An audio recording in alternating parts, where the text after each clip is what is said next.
भूमि के एक बिंदु से 20 मीटर ऊंचे भवन के शिखर पर लगी एक मीनार के तल और शिखर के उन्नयन कोण क्रमशः 45 और 60 डिग्री है। मीनार की ऊंचाई ज्ञात कीजिए।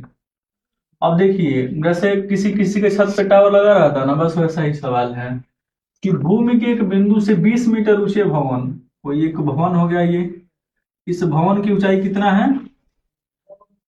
20 मीटर है। उस शिखर पर लगी एक मीनार, ये अगर भवन हो गया, थोड़ा साइड कम कर लेते हैं, और यहाँ पे लगी है एक मीनार। अब मीनार के तल और शिखर का उन्नयन कोण, किसी जमीन पर, भूमि पर किसी बिंदु से देखेंगे, उन्नयन कोण कब बनता है? जब नीचे से ऊपर देखते हैं, तब दृष्टि रेखा और क्षैतिज रेखा के बीच में बनता है। ये हो गई क्षैतिज रेखा। अब कितना कितना है? 45 और 60। तो ये वाला एंगल 45 होगा और ये वाला एंगल कितना होगा? 60 डिग्री। अब इसका नाम दे दीजिए A B C D.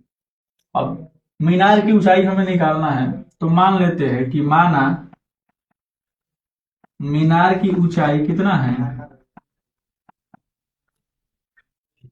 h, यानी कि ये वाला जो डिस्टेंस है डीसी, इस डीसी को कह देंगे h, और इसको ऐसे x बोल देते हैं। ए भी कितना है? x है।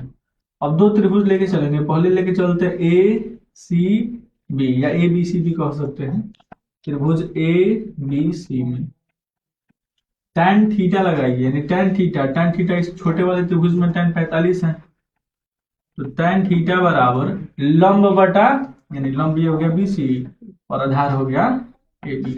tan थीटा बराबर लंब बटा आधार होता है। tan 45 का मान 1 हो गया और BC की जगह पे 20 है, और AB को हम x बोले हैं, तो यहाँ से x का मान कितना आ गया? 20। अब दूसरा त्रिभुज लेके चलते हैं, बड़ा वाला त्रिभुज ABD। ये इसलिए लेके चलेंगे कि यहाँ पे 90 डिग्री बनेगा, और tan थीटा sin थीटा जो कुछ भी त्रिकोणमितीय अनुपात लगता है, किस त्रिभुज में लगता है? समकोण त्रिभुज में लगता है। तो ABD लेके चलते हैं। त्रिभुज ABD में tan कितना डिग्री? इसमें है 60 डिग्री।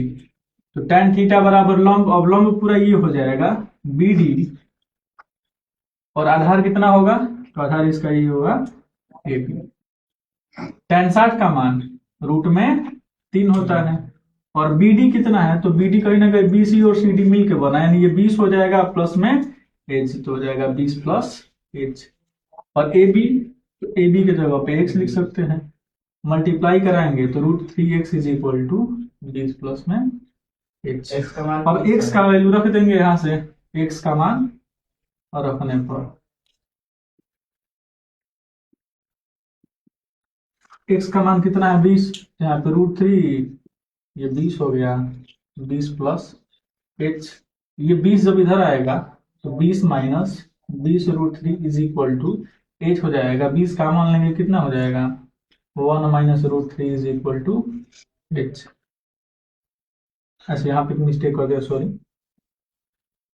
ये देखिए हो जाएगा 20 √3, और ये इधर आएगा तो होगा माइनस में 20 इज इक्वल टू h। अब यहाँ से 20 कॉमन लेंगे तो होगा √3 minus 1 is equal to h। H का वैल्यू कितना आ गया? 20 √3 माइनस 1। पेपर में आपको आंसर यहीं पे छोड़ देना है। √3 का वैल्यू अगर रखना होगा कब? जब दिया होगा तब रखेंगे, और सबसे लास्ट में रखना होता है, बीच में नहीं रखा जाता। और ये कितने नंबर का पूछा था? 6 नंबर का पूछा था लास्ट ईयर में।